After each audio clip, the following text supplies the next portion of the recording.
Deuteronomy chapter 14. You are children of the Lord your God. You must not lacerate yourselves or shave your forelocks for the dead, for you are a people holy to the Lord your God. It is you the Lord has chosen out of all the peoples on earth to be his people, his treasured possession. You shall not eat any abhorrent thing. These are the animals you may eat: the ox, the sheep, the goat, the deer, the gazelle, the roebuck, the wild goat, the ibex, the antelope, and the mountain sheep, any animal that divides the hoof and has the hoof cleft in two, and chews the cud, among the animals you may eat. Yet of those that chew the cud or have the hoof cleft you shall not eat these: the camel, the hare, and the rock badger, because they chew the cud but do not divide the hoof. They are unclean for you. And the pig, because it divides the hoof but does not chew the cud, is unclean for you. You shall not eat their meat, and you shall not touch their carcasses. Of all that live in water you may eat these: whatever has fins and scales you may eat, and whatever does not have fins and scales you shall not eat. It is unclean for you.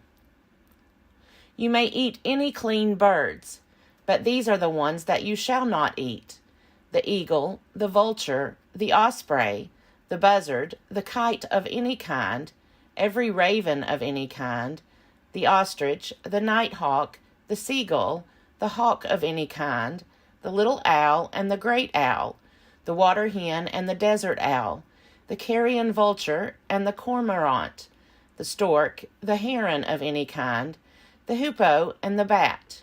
And all winged insects are unclean for you. They shall not be eaten. You may eat any clean, winged creature.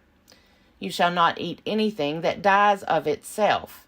You may give it to aliens residing in your towns for them to eat, or you may sell it to a foreigner, for you are a people holy to the Lord your God. You shall not boil a kid in its mother's milk. Set apart a tithe of all the yield of your seed that is brought in yearly from the field, in the presence of the Lord your God, in the place that he will choose as a dwelling for his name. You shall eat the tithe of your grain, your wine, and your oil, as well as the firstlings of your herd and flock, so that you may learn to fear the Lord your God always.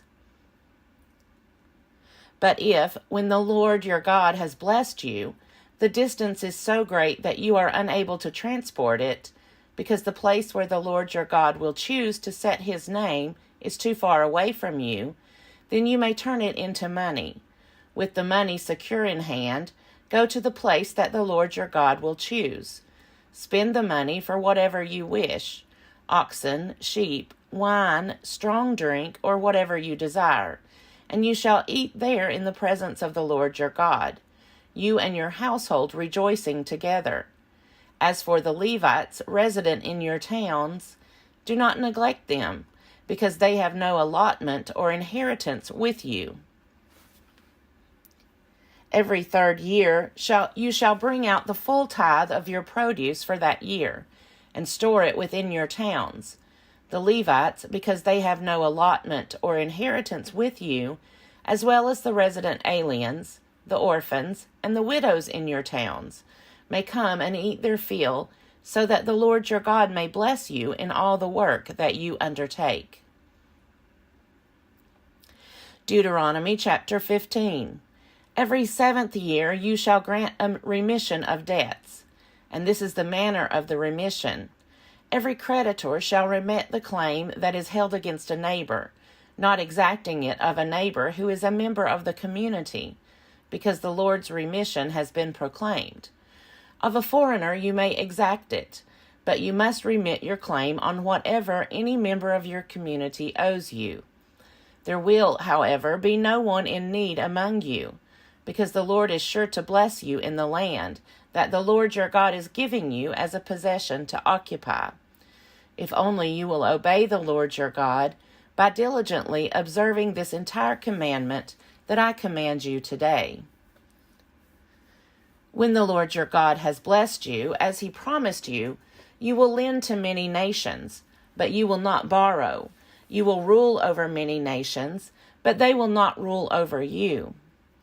If there is among you anyone in need, a member of your community in any of your towns, within the land that the Lord your God is giving you, do not be hard-hearted or tight-fisted towards your needy neighbor. You should rather open your hand, willingly lending enough to meet the need, whatever it may be. Be careful that you do not entertain a mean thought, thinking, "The 7th year, the year of remission, is near," and therefore view your needy neighbor with hostility and give nothing. Your neighbor might cry to the Lord against you, and you would incur guilt. Give liberally and be ungrudging when you do so, for on this account the Lord your God will bless you in all your work and in all that you undertake. Since there will never cease to be some in need on the earth, I therefore command you, open your hand to the poor and needy neighbor in your land. If a member of your community, whether a Hebrew man or a Hebrew woman, is sold to you and works for you 6 years, in the 7th year you shall set that person free. And when you send a male slave out from you, a free person, you shall not send him out empty-handed. Provide liberally out of your flock, your threshing floor, and your winepress, thus giving to him some of the bounty with which the Lord your God has blessed you. Remember that you were a slave in the land of Egypt, and the Lord your God redeemed you. For this reason I lay this command upon you today. But if he says to you, "I will not go out from you," because he loves you and your household, since he is well off with you, then you shall take an awl and thrust it through his earlobe into the door, and he shall be your slave forever. You shall do the same with regard to your female slave. Do not consider it a hardship when you send them out from you free persons, because for 6 years they have given you services worth the wages of hired laborers, and the Lord your God will bless you in all that you do. Every firstling male born of your herd and flock you shall consecrate to the Lord your God. You shall not do work with your firstling ox, nor shear the firstling of your flock. You shall eat it, you together with your household, in the presence of the Lord your God, year by year at the place that the Lord will choose. But if it has any defect, any serious defect, such as lameness or blindness, you shall not sacrifice it to the Lord your God. Within your towns you may eat it, the unclean and the clean alike, as you would a gazelle or deer. Its blood, however, you must not eat. You shall pour it out on the ground like water. Deuteronomy chapter 16. Observe the month of Abib by keeping the Passover to the Lord your God. For in the month of Abib the Lord your God brought you out of Egypt by night.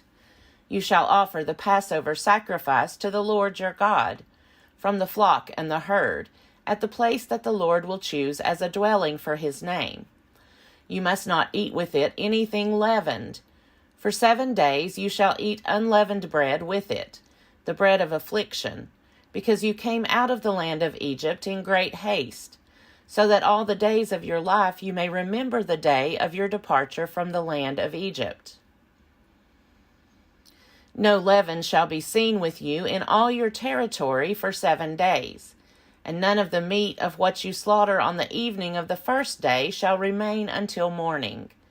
You are not permitted to offer the Passover sacrifice with any of your towns that the Lord your God is giving you, but at the place that the Lord your God will choose as a dwelling place for his name.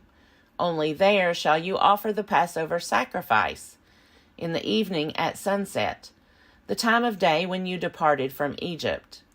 You shall cook it and eat it at the place that the Lord your God will choose. The next morning you may go back to your tents. For 6 days you shall continue to eat unleavened bread, and on the 7th day there shall be a solemn assembly for the Lord your God, when you shall do no work. You shall count 7 weeks. Begin to count the 7 weeks from the time the sickle is first put to the standing grain. Then you shall keep the festival of weeks to the Lord your God, contributing a freewill offering in proportion to the blessing that you have received from the Lord your God.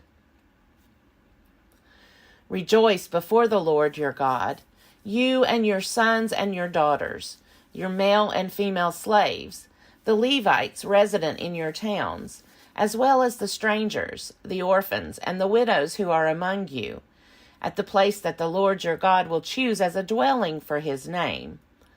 Remember that you were a slave in Egypt, and diligently observe these statutes.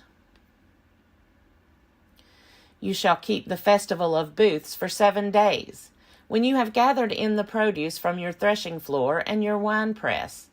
Rejoice during your festival, you and your sons and your daughters, your male and female slaves, as well as the Levites, the strangers, the orphans, and the widows resident in your towns. 7 days you shall keep the festival to the Lord your God at the place that the Lord will choose. For the Lord your God will bless you in all your produce and in all your undertakings, and you shall surely celebrate.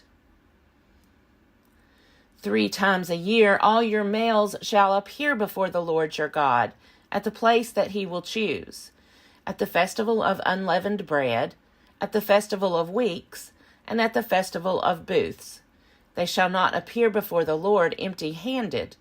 All shall give as they are able, according to the blessing of the Lord your God that he has given you. You shall appoint judges and officials throughout your tribes, in all your towns that the Lord your God is giving you, and they shall render just decisions for the people. You must not distort justice. You must not show partiality, and you must not accept bribes, for a bribe blinds the eyes of the wise and subverts the cause of those who are in the right. Justice, and only justice, you shall pursue, so that you may live and occupy the land that the Lord your God is giving you. You shall not plant any tree as a sacred pole beside the altar that you make for the Lord your God, nor shall you set up a stone pillar, things that the Lord your God hates.